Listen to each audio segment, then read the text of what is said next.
Marius, étranger si autant, je ne te connais pas.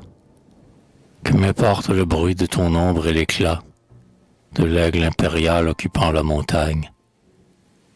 Si tu n'avais été de ces chères compagnes, que le berger qui siffle y conduit son troupeau, que le grand moissonneur des vignes et des eaux, que le roulier qui n'a que sa route pour gloire, peut-être aurais-je pu, recueillant ta mémoire, te placer dans ma vie et t'honorer tout bas.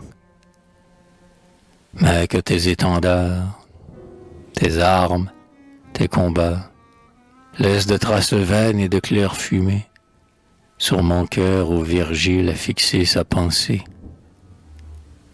Qu'aurait à faire, Dieu, d'un si pompeux retour, mes roses, mes cyprès, mes buis, mon amour. C'est Vénus et non Mars qui chantent sur ma porte, moins qu'une lèvre heureuse et qu'une vigne morte, moins qu'un parfum d'aisselle et qu'une odeur de pain.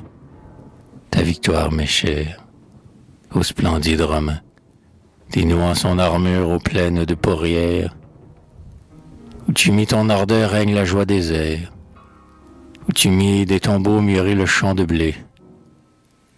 Comment veux-tu, Romain, que ton front étoilé éclaire ma maison, mon jardin, mon ouvrage, puisque l'arc de triomphe est sous le paysage, et puisqu'à ces ruisseaux de sang que tu creusais, je préfère le goût des figues et du lait.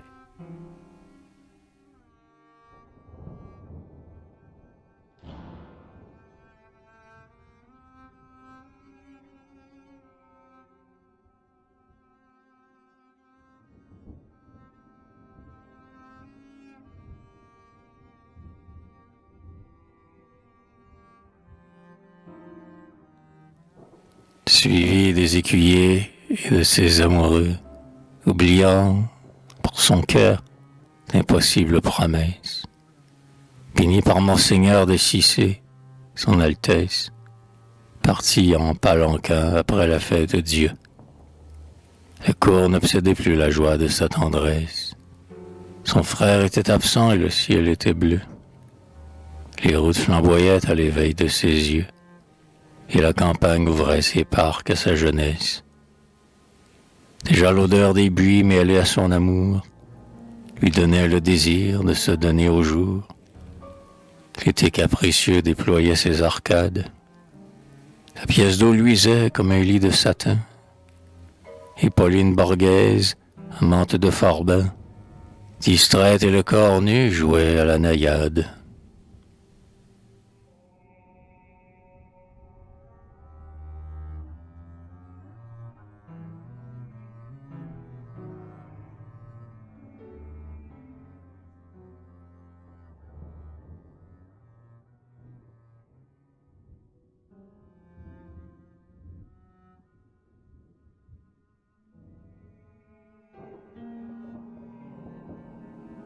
Dialogue avec Louise Collet.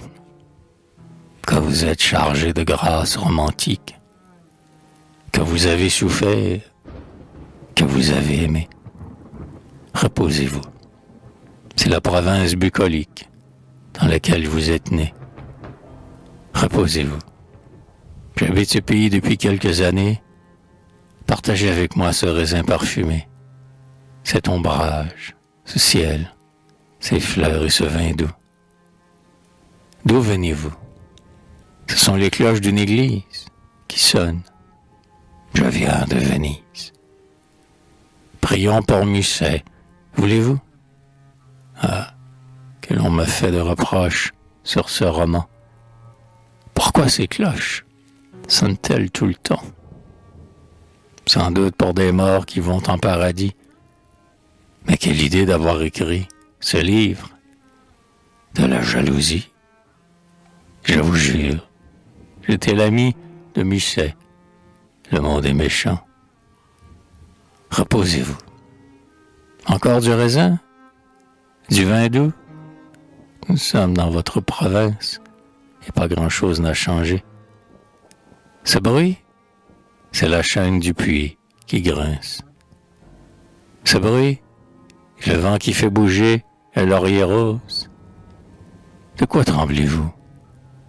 De rien et de mille choses. Reposez-vous. Ah, mon temps de petite fille, Saint-Jean et son vitrail qui brille. Les vitrails brillent toujours. N'avoir eu pour tout amour qu'une romance de fontaine dans sa ville, que j'ai de peine. Ne retourner à Paris, que vous fait ce qu'on écrit? Avec moi rester ici. Des fruits, chaque saison m'emporte. Du vin, il en coule à ma porte. Pourquoi suis-je déjà morte?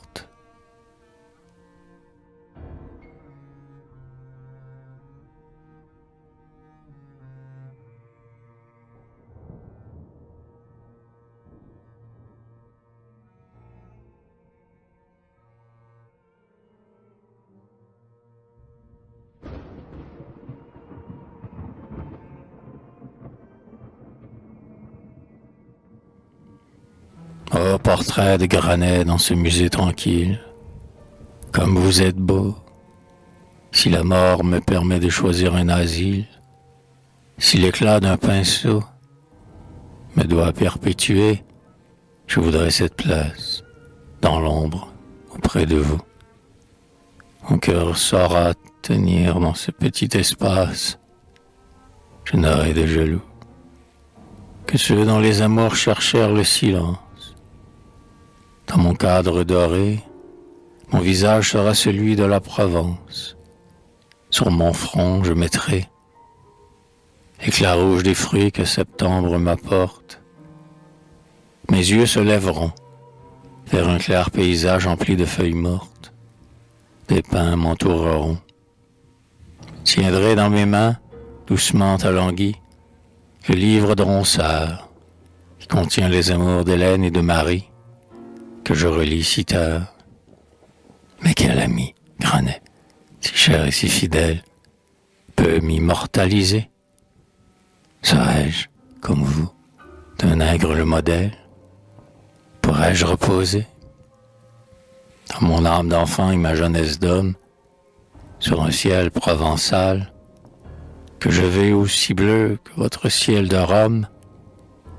Musée provincial, musée dans la petite cour chargée de lierre et la cour d'un couvent, musée dont le repos est couvert de prières, musée près de Saint-Jean, musée dans ses atours, ses couleurs, son or pâle et ses tendres espoirs. Faites qu'un jour je sois, de l'une de vos salles, celui que l'on vient voir.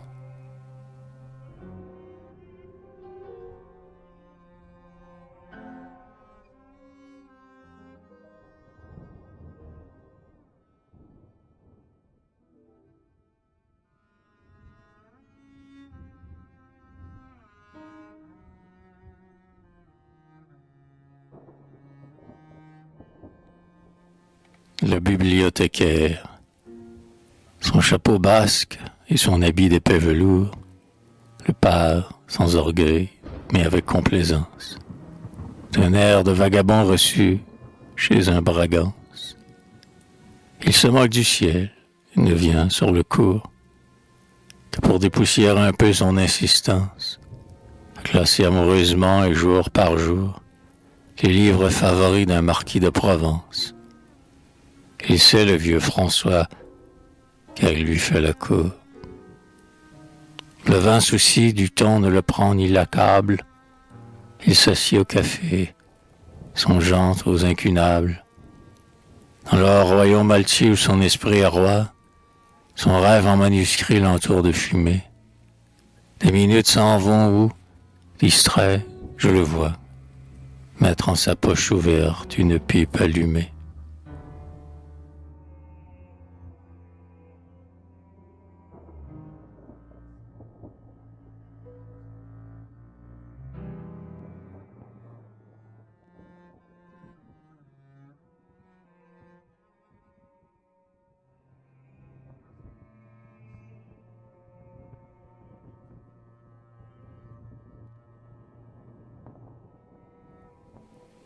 la marchande de moules. Cette marchande avec sa voix et sa balance, avec ses paniers clairs qui lui pèsent au bras, ne sait que le beau temps et ne se soucie pas des hôtels de la rue ni du style de France. Elle est née vers la mer phocéenne, là-bas, dans les martigues claires où s'écoula l'enfance, du morasse préfacé par Anatole France. Dès que le messager qui vient et qui s'en va fait claquer son long fouet sur la route de Berre, elle accourt vigilante, heureuse et la première. Les coquillages frais lui caressent les mains. Elle reçoit en eux le sel et le matin qu'elle prit un moment avant que d'aller vendre. Et comme si son cœur de femme s'en voulait, de ne pouvoir garder tout ce qu'on doit lui prendre, elle ment en criant « Les moules de Calais !»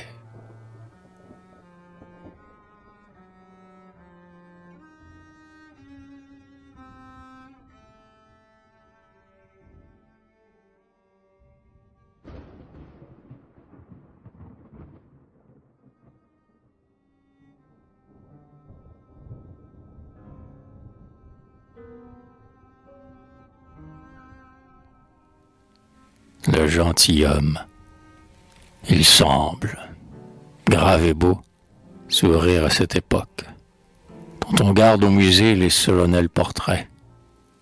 Il tient la canne haute et porte sur les traits une finesse vive et pourtant équivoque. On ne sait s'il fut duc, mais son regard abstrait domine le respect attentif qu'il provoque. Et son gilet fleuri, dépouillé de breloques, conserve dans l'usure un invincible attrait. Il habite un château. L'hypothèque et l'olière s'en partagent les tours, les jardins et les terres. Des Tuileries, il fut commensal autrefois. Il vit de souvenirs et consigne sa porte. Son épouse est au ciel et sa maîtresse est morte. Rien ne peut l'obliger que le retour du roi.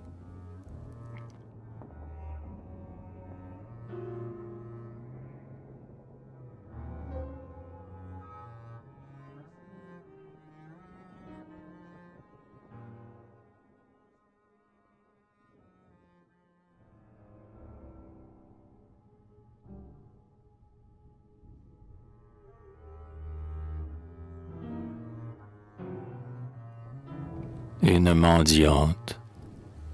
Elle danse sur un pied, car l'autre fut écrasé. Et elle aurait pu choisir un autre métier. Oui, c'est vrai. Mais lequel? Elle croit qu'en dansant, elle gagne le ciel. On lui a appris cela quand elle était petite. Elle est comme un oiseau qui saute et qui palpite dans la rue où sa robe étroite fait du vent. Elle sera toujours une petite enfant. Elle s'appelle Maria, un nom de sainte, mais les femmes d'ici l'appellent le moineau. Elle porte sur la poitrine un écriteau où les lettres ainsi que des lèvres sont jointes. À la façon qu'elle a de ramasser les sous, des gens disent « Comment fait-elle ?» Et c'est très doux. Quand elle mourra, d'amour ou de froid, d'amour ou de faim, car il est des hivers sans fin, le bon Dieu la recueillera et lui donnera une branche sur l'arbre bleu du paradis, avec une robe chaude et blanche pour son petit corps refroidi. Et Maria sur un pied, car l'autre fut écrasé, dansera pour l'éternité.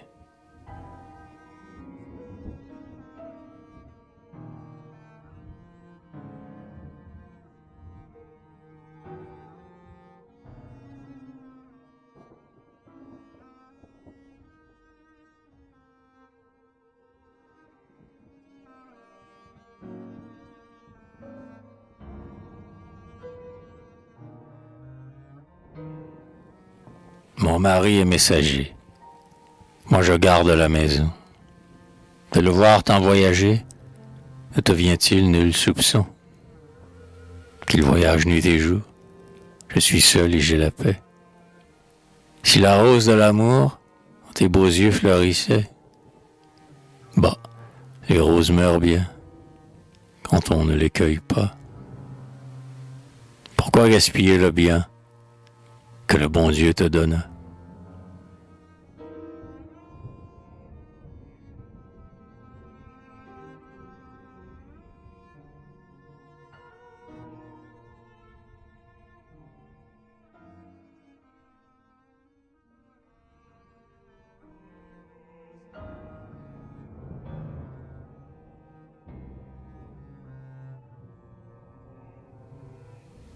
Au bord de mes cyprès, je pense à vous, Cézanne.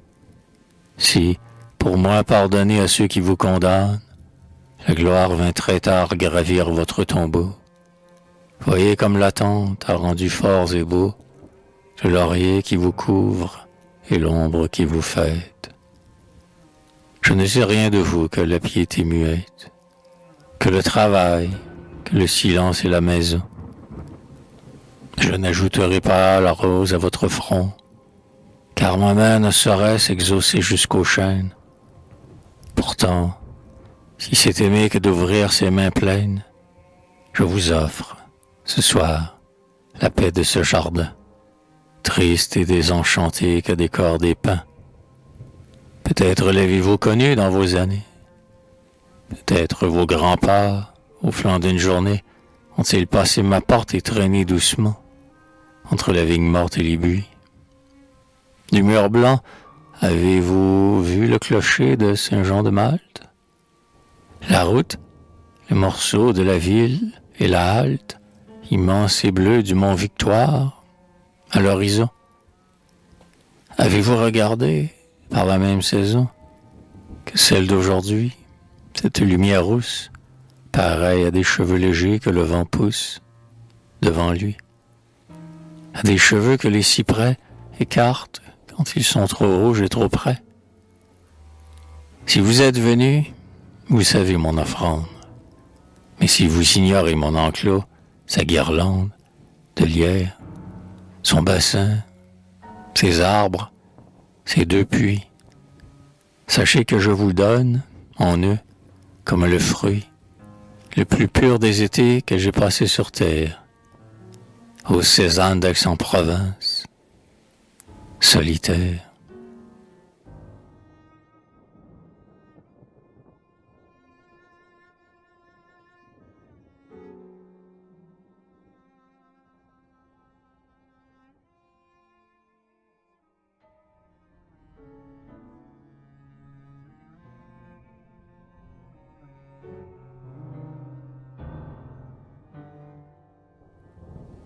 À Mistral, je relis Mireille, il fait très doux dans la maison. Le feu luit dans la cheminée. J'entends les musiques d'abeilles, les dernières de la saison, sur les sarments de la veille. Quand de mon doigt mouillé, je tourne la page, je tourne aussi des paysages. C'est Saint-Rémy, les antiques, l'ombre des baux, les mûriers et les oliviers, l'huile vierge de mon pays, le Rhône, les Saintes, la Crau. Je connais un gardien qui s'appelle Darbo, mais je n'ai pas trouvé son nom dans cette belle histoire. Si je savais la raison de mon cœur et de ma mémoire, Mistral, je t'aurais déjà dit pourquoi, lisant tes vers, je songe à mon ami. Pardonne-moi de n'être tout entier à l'accord de ta voix. Mais Mireille, c'est en la Provence que l'on peut bien y ajouter le souvenir et l'insistance de ceux qui savent la chanter. Le vent glisse sur la croisée. J'entends l'hiver dans les allées. On a brûlé les feuilles mortes. J'entends l'hiver contre ma porte. Le vent glisse sur la croisée. Ce soir, qu'importe le jardin, je suis près de la cheminée. Mireille me donne la main. Je cueille le bon grain de mes jeunes années. La ville des fontaines et du roi René est là-bas, endormie. Du livre s'envole ma pensée. Pourtant Mireille l'a suivi. Mistral en écolier, Mistral pas encore roi, Mistral venant à Aix pour y étudier. C'est à celui-là que je tends la rose qui vit 12 mois. Le temps passe, le temps presse, qui sait le blé dont il dispose. Il faut aller à la jeunesse. Mistral, je veux encore te parler de Darbo, car il va, comme toi, dans les villes aux fontaines, dans les mêmes chemins, dans les mêmes plaines, se rencontrent, parfois, les hommes les plus beaux. Le temps passe, le temps presse, qui sait le blé dont il dispose. Il faut aller à la jeunesse. Quel est le fils, Mistral, que tu chéris le mieux? À qui vas-tu laisser, en t'approchant de Dieu, ta couronne qui luit, ton sceptre qui tombe? Je vois un cavalier qui brandit le trident et cueille le laurier. Oh Mistral, c'est Darbo qui fleurira ta tombe. Je relis Mireille, il fait très doux dans la maison. Le feu luit dans la cheminée. J'entends les musiques d'abeilles, les dernières de la saison, sur les sarments de la veillée.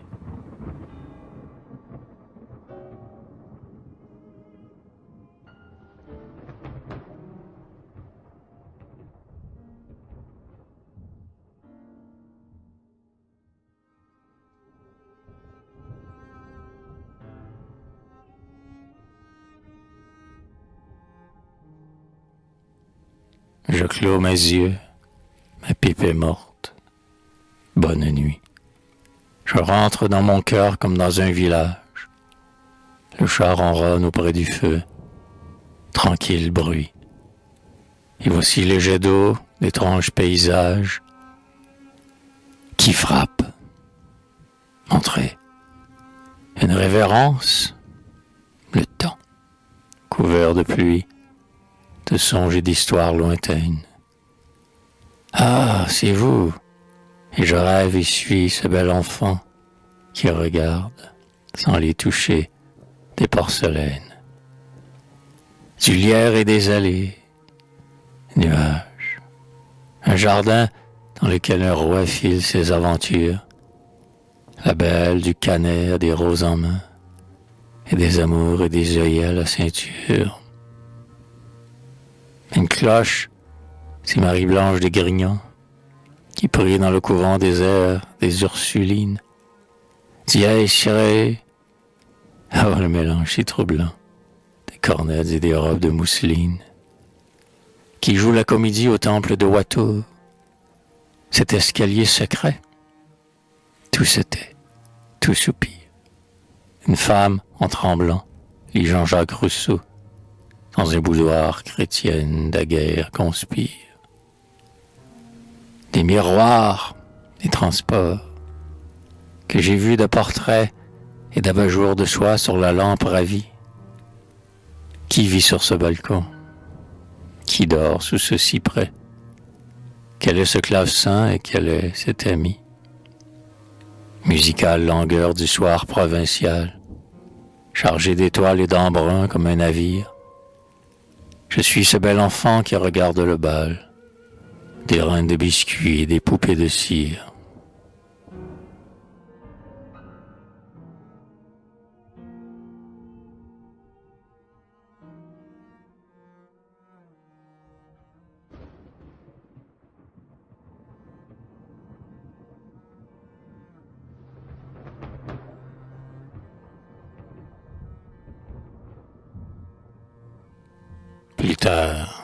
Plus tard, dans des années, un poète me chantera comme j'ai chanté ma journée. Plus tard, dans des années, ma pauvre vie on la lira près du feu de la cheminée. Plus tard, dans des années, une amoureuse pleurera sur mon ombre et ma destinée.